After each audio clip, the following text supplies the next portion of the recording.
Quando um cavalo rejeitado em leilão é comprado por um jovem cadeirante, todos zombam do animal e o rapaz deficiente é humilhado por um valentão. Mas o que aconteceu depois deixou todos em choque ao descobrir o que o cadeirante fez com o valentão. Antes, se você, assim como nós, ama os animais, inscreva-se agora no canal para não perder nenhuma história emocionante. Obrigado. Vamos voltar à nossa história. O salão fervilhava com a nata da sociedade numa tarde quente de sábado. Cristais tiniam suavemente contra taças de champanhe, enquanto a elite local se acotovelava para conseguir os melhores lugares. O ambiente carregava aquele ar característico de riqueza e privilégio, com senhoras exibindo joias reluzentes e cavalheiros em ternos impecáveis. Era o tradicional leilão anual de cavalos dos Monteiro, um evento que há gerações ditava o status social na região. Marina, a secretária do evento, observava discretamente o movimento enquanto organizava as últimas fichas de registro. Seus olhos cansados captaram uma movimentação incomum próxima à entrada principal. As pesadas portas de carvalho se abriram, revelando uma figura que destoava completamente daquele cenário pomposo. Um jovem, em uma cadeira de rodas manual, avançava com determinação pelo corredor central. Suas roupas, embora limpas e bem cuidadas, eram simples. Uma camisa xadrez, calças jeans e botas de couro gastas. O contraste com os presentes não poderia ser mais evidente. Os cochichos começaram quase que instantaneamente, como um enxame de abelhas irritadas. O burburinho aumentou quando Rodrigo Monteiro, o filho do proprietário do local, aproximou-se do recém-chegado com um sorriso que não alcançava seus olhos. Alto, bronzeado e vestindo um terno italiano sob medida, ele era a personificação do privilégio que aquele ambiente respirava. O jovem, na cadeira de rodas, manteve a compostura, seus olhos castanhos fixos no panfleto do leilão que segurava com firmeza. Vim para participar do leilão, como todos os outros, respondeu com uma tranquilidade que pareceu irritar ainda mais Rodrigo. O momento de tensão foi interrompido pelo som metálico do sino que anunciava o início do evento. Os presentes começaram a se acomodar em seus lugares, ainda lançando olhares furtivos na direção do visitante inesperado, que encontrou um espaço discreto próximo a uma das colunas. O primeiro lote gerou disputas acaloradas, puros sangues reluzentes, éguas premiadas, garanhões de linhagem impecável. Cada lance provocava suspiros de admiração e aplausos contidos da plateia seleta. Então, algo mudou no ambiente quando o lote número 17 foi anunciado. Um garanhão malhado entrou no ringue, conduzido por 2 tratadores visivelmente tensos. O animal, diferente dos anteriores, não exibia o porte majestoso esperado. Seu pelo, embora limpo, revelava diversas cicatrizes, algumas ainda em processo de cicatrização. Sua postura era defensiva, as orelhas voltadas para trás, denunciando seu desconforto. Lote 17, senhoras e senhores, anunciou o leiloeiro, sua voz perdendo um pouco do entusiasmo anterior. Um exemplar com potencial para recuperação. Lance inicial. Foi neste momento que algo extraordinário aconteceu. O jovem na cadeira de rodas ergueu sua placa de lances, sua voz firme cortando o ar como uma lâmina. Aceito o lance inicial. As risadas nervosas que seguiram seu comentário morreram rapidamente quando o jovem na cadeira de rodas começou a avançar em direção ao ringue, seus olhos fixos no animal ferido que pela primeira vez desde sua entrada pareceu se acalmar. O garanhão malhado mantinha-se imóvel no centro do ringue, seus olhos escuros fixos no jovem que se aproximava na cadeira de rodas. Por um breve momento, o tempo pareceu congelar no salão de leilões, como se todos os presentes prendessem a respiração simultaneamente. O rapaz ignorou os olhares de desdém e os sussurros que o seguiam, concentrando-se apenas no animal à sua frente. Rodrigo Monteiro soltou uma risada forçada, aproximando-se com passos lentos e calculados. Miguel Santos, nunca ouvi falar. De onde surgiu essa figura interessante? A última parte foi direcionada à plateia, que respondeu com risadas contidas. Uma senhora idosa, na primeira fileira, levou a mão aos lábios, surpresa com a resposta direta. O próprio Rodrigo pareceu momentaneamente desconcertado, seu sorriso vacilando por uma fração de segundo. Enquanto os tratadores se preparavam para levar o animal, Miguel aproximou-se ainda mais do ringue. O garanhão, que até então mantinha uma postura defensiva com todos que dele se aproximavam, deu um passo em sua direção, as orelhas agora alertas e curiosas. Miguel assentiu, absorvendo a informação sem desviar o olhar do animal. Qual é a história dele? Neste momento, Rodrigo reapareceu, agora acompanhado por seu pai, Ricardo Monteiro, proprietário do local. O patriarca da família observou Miguel com uma mistura de curiosidade e preocupação. Miguel finalmente desviou o olhar do cavalo, encarando Ricardo diretamente. Senhor Monteiro, agradeço a preocupação, mas sabe o que vejo quando olho para esse animal?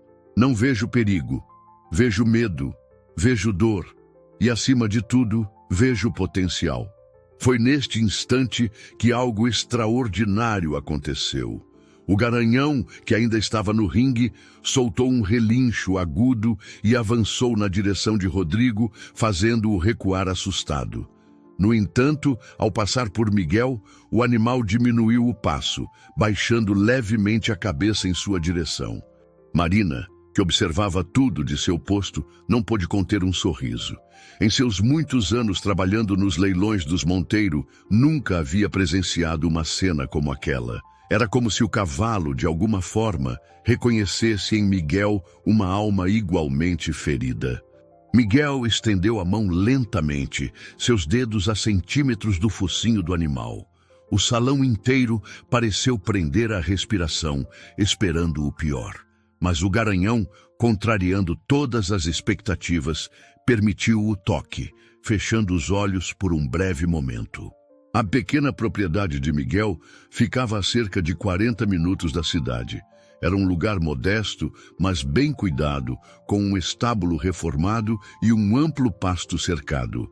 O sol da tarde já começava a se pôr quando a caminhonete que transportava o garanhão estacionou próxima ao portão principal.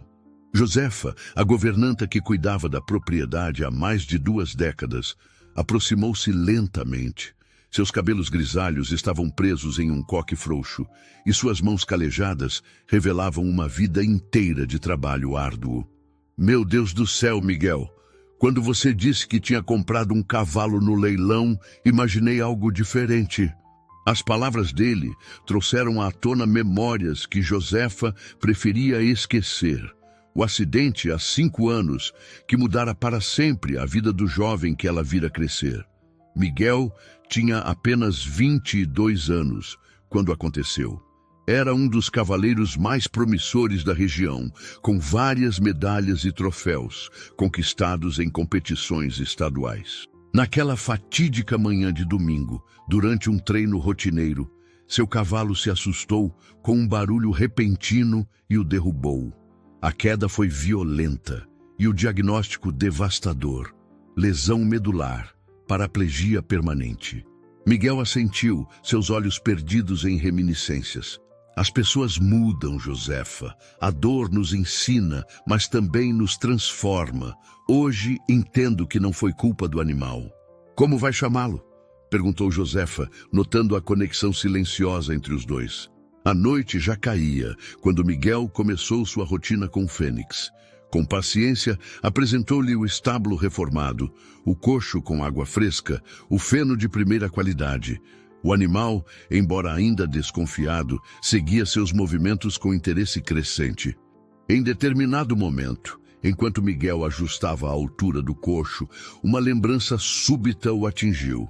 Rodrigo Monteiro, ainda adolescente, assistindo a uma de suas apresentações. Na época, Miguel era o centro das atenções, o prodígio da equitação, enquanto Rodrigo era apenas mais um espectador na arquibancada. Foi quando um barulho vindo da entrada da propriedade chamou sua atenção. Faróis cortaram a escuridão e o motor de um carro de luxo roncou ameaçadoramente. Miguel reconheceu o veículo. Era o mesmo que Rodrigo dirigia no leilão. O carro de Rodrigo Monteiro estacionou de forma brusca no terreiro da propriedade, levantando uma pequena nuvem de poeira. A porta se abriu com violência e dele desceram Rodrigo e dois homens que Miguel não reconheceu. Fênix, sentindo a tensão no ar, começou a se agitar em seu novo estábulo.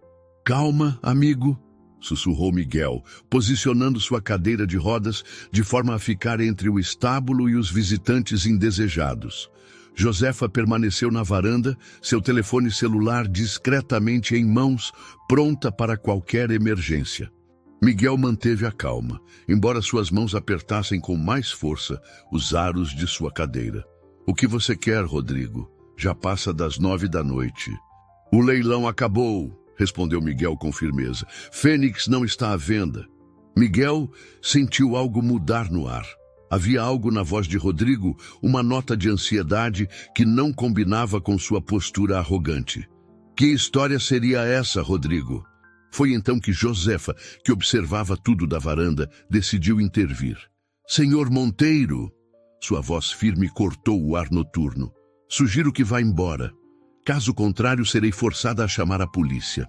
Depois que os faróis do carro desapareceram na escuridão da estrada rural, Josefa aproximou-se de Miguel, colocando uma mão reconfortante em seu ombro. "Tem algo errado nessa história, meu filho." Naquela noite, enquanto a propriedade finalmente silenciava, Miguel permaneceu acordado em seu quarto, seu computador aberto em uma pesquisa sobre casos de cavalos desaparecidos na região. Na tela, uma manchete antiga chamou sua atenção. "Campeão das pistas desaparece misteriosamente após vitória polêmica." Seus olhos percorreram rapidamente o texto e seu coração acelerou ao ver uma foto em preto e branco de um magnífico garanhão malhado. Embora a imagem fosse de 3 anos atrás, não havia dúvida. Era Fênix em seus dias de glória. E ao lado dele, sorrindo para a câmera, estava uma jovem amazona que Miguel conhecia muito bem. Clara Monteiro, a irmã mais nova de Rodrigo, que havia deixado o país abruptamente após o desaparecimento do animal. A manhã seguinte amanheceu nublada, com uma garoa fina que transformava o pasto em um tapete de orvalho cintilante. Miguel acordou cedo, suas descobertas da noite anterior ainda ecoando em sua mente. Clara Monteiro. Aquele nome trazia lembranças de uma época mais feliz, quando os hipódromos e as competições faziam parte de sua vida diária. Tomando seu café na varanda, observava Fênix pastando tranquilamente. O animal já demonstrava sinais sutis de adaptação. Sua postura estava mais relaxada e, ocasionalmente, ele se aproximava da cerca onde Miguel estava, como se buscasse companhia. Ela sempre foi diferente dos outros Monteiro. A voz de Josefa surgiu atrás dele, carregando uma bandeja com pão fresco e geleia caseira. Tinha um coração bom aquela menina. Era verdade. Clara tinha sido sua maior rival e, paradoxalmente, sua melhor amiga no circuito equestre. Enquanto Rodrigo sempre demonstrara desprezo por competidores de origem mais humilde, Clara via além das aparências e posições sociais. Josefa ajustou seus óculos de leitura, estudando a foto antiga. "Lembro desse dia. Foi a última grande vitória dela. Mas havia algo estranho. Rumores sobre apostas, sobre resultados manipulados." Um relincho agudo interrompeu a conversa. Fênix havia se aproximado mais da varanda, suas orelhas alertas voltadas para a estrada de terra que levava à propriedade. Segundos depois, o som de um carro aproximando-se confirmou o motivo de sua inquietação. Para surpresa de Miguel e Josefa, não era o carro esportivo de Rodrigo que surgiu na curva, mas sim um táxi amarelo. Dele desceu uma figura que fez o coração de Miguel saltar. Uma jovem de cerca de 30 anos, cabelos castanhos presos em um rabo de cavalo desalinhado, roupas simples e uma mochila de viagem surrada nas costas. A jovem Monteiro caminhou lentamente em direção à varanda, seus olhos fixos em Fênix, que agora se aproximava da cerca com visível agitação. Lágrimas começaram a escorrer pelo rosto dela. Clara finalmente desviou o olhar do cavalo e encarou Miguel, seus olhos verdes marejados carregando o peso de 3 anos de segredos. Me perdoe por não ter vindo antes, Miguel, mas quando soube que você tinha comprado ele no leilão, eu não podia ficar longe. Vocês precisam saber a verdade, precisam saber por que eu fugi, por que Trovão desapareceu e... Ela engoliu em seco. Porque meu irmão fará qualquer coisa para tê-lo de volta. A cozinha da casa estava mergulhada em um silêncio tenso, enquanto Clara segurava uma xícara de chá entre as mãos trêmulas.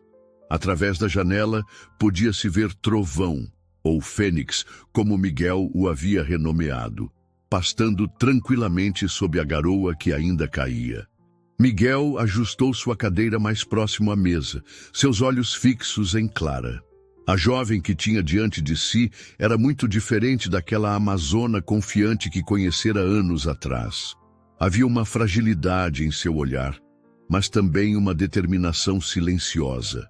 Josefa, que preparava mais chá no fogão, deixou escapar um suspiro pesado. Ele queria que você perdesse de propósito. Rodrigo disse que se eu não cooperasse, algo poderia acontecer com Trovão. Acidentes acontecem o tempo todo nas cocheiras, ele dizia.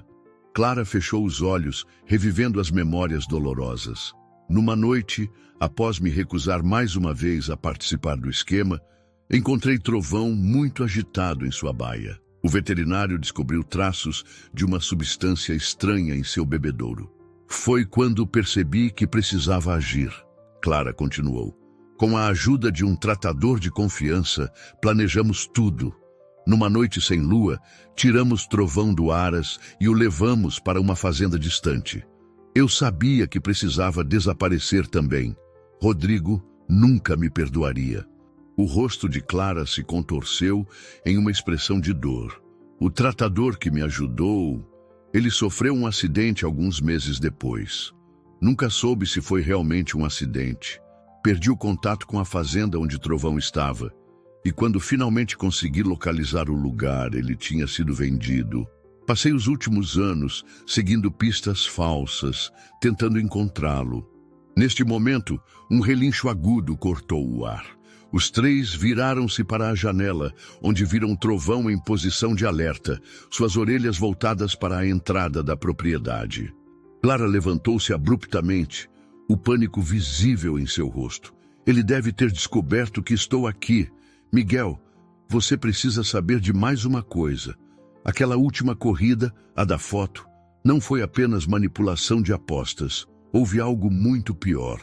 Algo que pode destruir não só a reputação dos Monteiro, mas toda a credibilidade do circuito de competições. O que aconteceu naquela corrida, Clara? Perguntou ele, sua voz urgente. O tempo pareceu congelar dentro da pequena cozinha.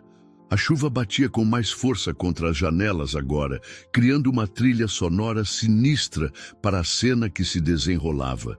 Josefa, paralisada próxima ao fogão, ainda segurava a chaleira fumegante. Clara havia se colocado instintivamente entre Rodrigo e Miguel. Dano!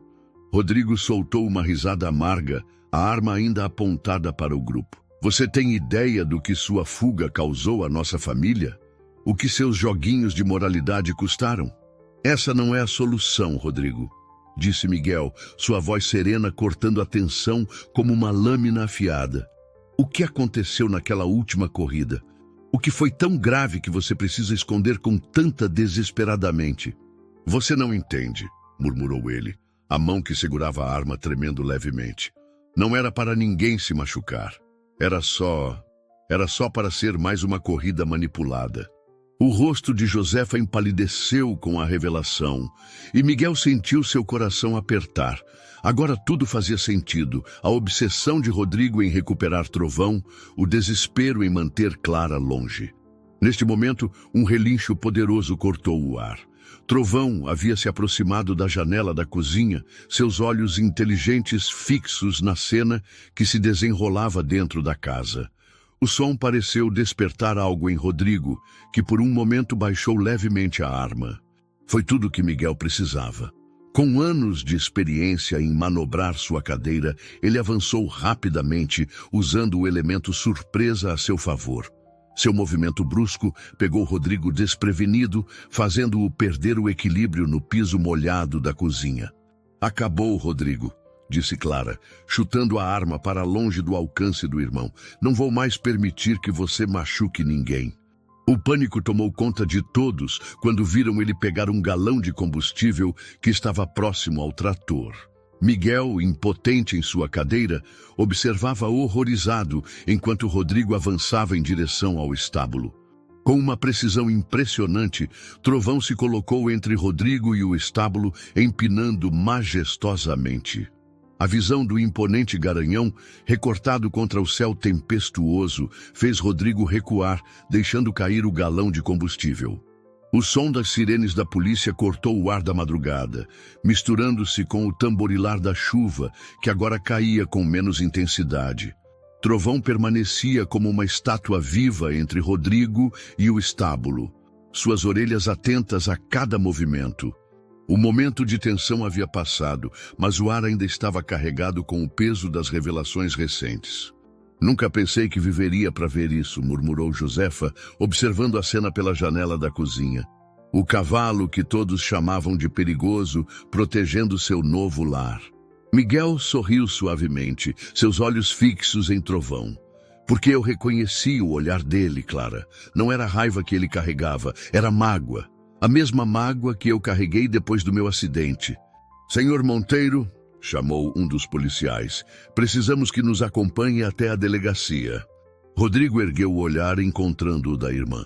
Por um breve momento, algo do menino que ele havia sido, antes da ganância e da obsessão por poder, pareceu surgir em seus olhos. "Você nunca foi quebrado", disse Miguel suavemente, acariciando o pescoço musculoso do animal.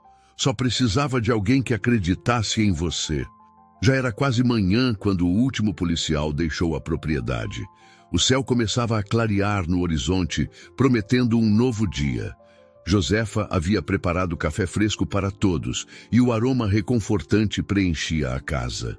Clara respirou fundo, um pequeno sorriso surgindo em seus lábios. Estava pensando, talvez seja a hora de voltar às competições, mas desta vez, da maneira certa. A sugestão pegou Miguel de surpresa. Por um momento, ele ficou em silêncio, suas mãos inconscientemente acariciando os aros de sua cadeira. Memórias de sua própria jornada de recuperação atravessaram sua mente. "Impressionante", murmurou o veterinário, passando as mãos experientes pelo dorso musculoso do garanhão. "Considerando tudo que ele passou, seu estado físico é surpreendente. As cicatrizes são superficiais, nada que comprometa sua estrutura." "E quanto à ecoterapia?", perguntou Miguel, sua mente já trabalhando nas possibilidades que Clara havia sugerido. "Ele teria condições?" Josefa, que se aproximava trazendo uma bandeja com limonada fresca, não conseguiu conter um sorriso. "Igual ao dono", comentou ela, lançando um olhar carinhoso para Miguel. "Precisaríamos adaptar algumas estruturas", explicava ela, desenhando um esboço rápido em seu caderno. "Uma rampa de acesso aqui, alargar algumas passagens ali." Foi quando uma picape familiar estacionou próxima ao portão. Ricardo Monteiro, pai de Clara e Rodrigo, desceu do veículo. Seu rosto normalmente altivo estava marcado por uma noite mal dormida. "Filha", começou Ricardo, sua voz rouca de emoção, "acabei de sair da delegacia." Ele fez uma pausa, como se buscasse as palavras certas. "Rodrigo", ele confessou tudo. "Eu vim pedir perdão", continuou Ricardo, lágrimas agora correndo livremente por seu rosto. "A você, Clara, por não ter percebido o que estava acontecendo debaixo do meu próprio teto. A você, Miguel, por todo o preconceito e arrogância que nossa família demonstrou." Foi então que Miguel teve uma ideia. Senhor Monteiro, chamou ele, avançando com sua cadeira. Conhece algo sobre centros de ecoterapia? Um brilho de interesse surgiu nos olhos cansados de Ricardo. Sempre achei que seria uma excelente iniciativa. Mas por quê? Nas semanas que se seguiram, a propriedade de Miguel transformou-se em um canteiro de obras. A parceria proposta com Ricardo Monteiro havia se mostrado mais promissora do que qualquer um poderia imaginar. O patriarca da família não apenas abraçou a ideia do centro de ecoterapia, como também disponibilizou recursos e contatos para tornar o projeto uma realidade. Nunca pensei que veria o dia em que os Monteiro e os Santos trabalhariam juntos, comentou Josefa, observando os operários instalarem uma rampa de acesso próxima ao estábulo principal. Clara, que supervisionava a reforma de uma das baias, aproximou-se com Trovão ao seu lado. O Garanhão, agora completamente recuperado, acompanhava cada mudança na propriedade com curiosidade evidente. Miguel observou o animal com orgulho. Trovão havia se transformado nas últimas semanas. Seu pelo brilhava com saúde e suas cicatrizes, embora ainda visíveis, pareciam menos pronunciadas. Mas a maior mudança estava em seus olhos. O medo havia dado lugar a uma confiança serena. Clara sentou-se em um fardo de feno próximo, sua expressão pensativa. Papai mencionou que alguns de seus antigos contatos no circuito equestre demonstraram interesse em conhecer o projeto. Aparentemente, a ideia de transformar um haras tradicional em um centro terapêutico chamou a atenção do meio. Ricardo Monteiro estacionou seu carro e caminhou até eles, carregando uma pasta de documentos. Suas visitas haviam se tornado frequentes e cada vez mais ele demonstrava um entusiasmo genuíno pelo projeto. A notícia foi recebida com sorrisos e abraços. Era mais um passo importante na concretização do sonho que havia nascido em uma noite de tempestade. Ele está diferente, disse Ricardo, passando a mão pelos cabelos grisalhos. A carta, ele pede perdão. Diz que o tempo na prisão o fez refletir sobre suas escolhas, sobre o mal que causou. E ele hesitou por um momento. Ele perguntou se, quando cumprir sua pena, poderia trabalhar no projeto, cuidando dos cavalos. Foi então que Trovão, que até então observava tudo à distância, aproximou-se de Ricardo. O Garanhão, que uma vez havia sido vítima das ações de Rodrigo, gentilmente encostou seu focinho no ombro do homem mais velho, como se oferecesse conforto. A manhã do primeiro dia oficial do Centro de Ecoterapia Santos Monteiro amanheceu clara e fresca. Miguel acordou antes do sol nascer, uma mistura de ansiedade e expectativa, fazendo seu coração bater mais rápido. Da janela de seu quarto, podia ver os primeiros raios dourados iluminando as novas instalações. O centro havia ficado ainda mais bonito do que eles haviam imaginado. As baias reformadas brilhavam com pintura nova, as rampas de acesso eram amplas e seguras e uma placa elegante na entrada anunciava: onde limitações se transformam em possibilidades. Miguel sorriu, lembrando-se do momento em que viu Trovão pela primeira vez. A vida tem um jeito engraçado de juntar as peças, não é? E nosso primeiro paciente? Perguntou Miguel, ajustando sua cadeira para acompanhar Clara até a área de recepção. Como se entendesse que estava sendo mencionado, o Garanhão ergueu a cabeça, suas orelhas atentas. Nos últimos meses, ele havia se mostrado excepcionalmente receptivo ao treinamento para ecoterapia, desenvolvendo uma sensibilidade especial com as pessoas. Ricardo Monteiro chegou pouco depois, carregando um grande quadro emoldurado. Achei que isto deveria estar aqui, disse ele, revelando uma fotografia ampliada de Trovão e Miguel no dia do leilão. O momento exato em que seus olhares se encontraram pela primeira vez. O som de um carro se aproximando chamou a atenção de todos. Era a van adaptada trazendo Pedro e sua família. O menino, em sua cadeira de rodas, tinha os olhos arregalados de expectativa. A mãe de Pedro, emocionada, segurava a mão do filho. Ele não dormiu a noite toda de tanta ansiedade, contou ela. Ficou repetindo que ia conhecer um cavalo mágico. O sorriso que iluminou o rosto de Pedro naquele instante foi como um raio de sol depois de uma longa tempestade. Era o mesmo sorriso que Miguel havia descoberto em si mesmo quando encontrou Trovão. O mesmo que Clara reencontrou ao voltar para casa. O mesmo que agora brilhava nos olhos de todos os presentes. Foi então que Miguel percebeu algo extraordinário. A verdadeira terapia não estava apenas nos exercícios que realizariam, nas técnicas que aplicariam. Estava ali, naquele momento de conexão pura, naquela capacidade de ver além das limitações e cicatrizes. 6 meses se passaram desde a inauguração do Centro de Ecoterapia Santos Monteiro. O outono pintava as árvores com tons dourados e avermelhados, e uma brisa fresca soprava pelos campos. O centro havia se tornado um sucesso além das expectativas. A lista de espera crescia a cada semana, e os resultados dos primeiros pacientes eram impressionantes. Pedro, o primeiro paciente, já conseguia manter-se sentado com muito mais firmeza, e seu desenvolvimento motor surpreendia até mesmo os médicos mais céticos. Outros pacientes também mostravam progressos notáveis, não apenas fisicamente, mas também em aspectos emocionais e sociais. Naquela manhã particular, however, havia uma tensão diferente no ar. Miguel observava pela janela de seu escritório enquanto um carro desconhecido se aproximava pela estrada de terra. Seu coração acelerou ao reconhecer o motorista. Era o advogado da família Monteiro. Sim, Clara interrompeu suavemente. Ele ainda quer trabalhar aqui. Disse que está disposto a começar do zero, fazendo qualquer serviço que oferecermos. O que você acha? Perguntou Miguel a Trovão, que pastava tranquilamente próximo à janela de seu escritório. O garanhão ergueu a cabeça, seus olhos sábios encontrando os de Miguel.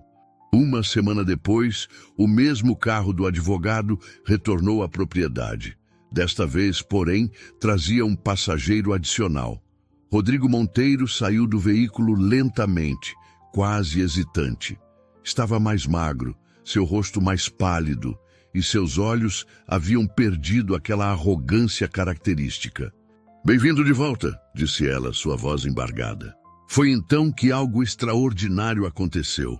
Trovão, que estava no pasto próximo, começou a se aproximar lentamente. Todos prenderam a respiração, lembrando-se da última vez que o cavalo e Rodrigo haviam estado frente a frente. O tempo parecia ter congelado naquele momento. A brisa suave do outono agitava as crinas de Trovão enquanto ele e Rodrigo se encaravam. O silêncio era tão profundo que se podia ouvir o farfalhar das folhas secas no chão. Trovão deu um passo à frente e depois outro. Miguel, Clara e os demais observavam, contendo a respiração. O garanhão estava agora a apenas um braço de distância de Rodrigo. Com uma gentileza surpreendente, o animal estendeu seu pescoço e tocou levemente o ombro do homem com seu focinho. Rodrigo desabou. Seus joelhos cederam e ele caiu na terra, soluçando abertamente. Anos de culpa, arrependimento e vergonha finalmente encontravam sua liberação. Clara correu para abraçar o irmão, suas próprias lágrimas se misturando às dele. Os dias que se seguiram foram de adaptação. Rodrigo começou trabalhando nas tarefas mais básicas do centro, limpando baias, carregando feno, auxiliando na manutenção. Seu comportamento era irreconhecível, humilde, dedicado e genuinamente interessado no bem-estar dos animais e pacientes. Uma tarde, enquanto Miguel supervisionava uma sessão de terapia com Pedro, notou algo interessante. Rodrigo estava no canto do picadeiro, observando atentamente como os terapeutas e voluntários trabalhavam com as crianças. "Acredito que suas experiências podem ser valiosas aqui", respondeu Miguel. "Você conhece o lado mais sombrio do mundo equestre, mas também conhece o poder de transformação que esses animais têm." Uma manhã particularmente especial, Clara encontrou seu irmão no estábulo, escovando cuidadosamente o pelo de Trovão. O animal, que antes se assustava com sua presença, agora relaxava visivelmente sob seus cuidados. Rodrigo assentiu, suas mãos nunca parando o movimento rítmico da escova. Eu perdi o rumo, Clara. Me perdi tanto que quase destruí tudo e todos ao meu redor. Mas aqui, ele fez uma pausa, olhando ao redor do estábulo renovado. Aqui, eu encontrei algo que nunca tive em todas aquelas vitórias e apostas. E, no picadeiro, Miguel conduzia mais uma sessão com Pedro. O menino, que mal conseguia se sentar sozinho 6 meses antes, agora sorria radiante enquanto o trovão o carregava gentilmente, guiado por uma equipe dedicada. 1 ano havia se passado desde a inauguração do Centro de Ecoterapia Santos Monteiro. O sol de primavera banhava a propriedade enquanto os convidados chegavam para a celebração do primeiro aniversário do centro. Faixas coloridas decoravam os portões e o aroma de café e quitutes de Josefa preenchia o ar. Miguel, em sua cadeira de rodas, impecavelmente limpa para a ocasião, observava com orgulho o movimento. O centro havia crescido além de suas expectativas mais otimistas. Agora, atendiam mais de 50 pacientes regularmente, e sua lista de espera continuava crescendo. No picadeiro principal, uma apresentação especial estava prestes a começar. Pedro, o primeiro paciente do centro, demonstraria seus progressos. O menino, que mal conseguia sentar-se sozinho, agora se preparava para sua primeira apresentação montado. Como se entendesse, o garanhão virou suavemente a cabeça em direção ao menino. Seus olhos, antes cheios de medo e desconfiança, agora transmitiam uma serenidade contagiante. Ela fez uma pausa, sorrindo para a plateia, que incluía familiares de pacientes, profissionais da área e autoridades locais. O Centro de Ecoterapia Santos Monteiro foi selecionado como modelo de excelência pelo Conselho Nacional de Ecoterapia. A partir do próximo mês, seremos um centro de formação para profissionais de todo o país. Aplausos entusiasmados ecoaram pelo local. Miguel buscou o olhar de Josefa na multidão, encontrando a senhora com seu inevitável lenço secando as lágrimas de alegria. Ricardo Monteiro, ao lado de Rodrigo, sorria orgulhoso. Seu filho, agora formado como auxiliar de ecoterapia, havia se tornado uma peça fundamental do centro, especialmente no trabalho com casos mais desafiadores. Miguel sentiu uma mão em seu ombro. Era Clara. Conseguimos, sussurrou ela. Realizamos algo muito maior do que sonhávamos. O sol da tarde lançava uma luz dourada sobre o picadeiro, fazendo as cicatrizes de trovão parecerem apenas marcas de uma história de superação. Miguel percebeu que o mesmo poderia ser dito sobre todos eles. Suas cicatrizes, visíveis ou não, haviam se transformado em testemunhas silenciosas de suas jornadas de cura e transformação. Clara sorriu, seus olhos brilhando com lágrimas contidas. Não foi apenas uma decisão, Miguel, foi coragem. Coragem de ver além das aparências, de acreditar na capacidade de mudança, de dar uma segunda chance. O Centro de Ecoterapia Santos Monteiro havia se tornado mais que um local de terapia. Era um testemunho vivo de que a verdadeira cura começa quando aprendemos a perdoar, a recomeçar e, acima de tudo, a acreditar no poder transformador do amor e da compreensão.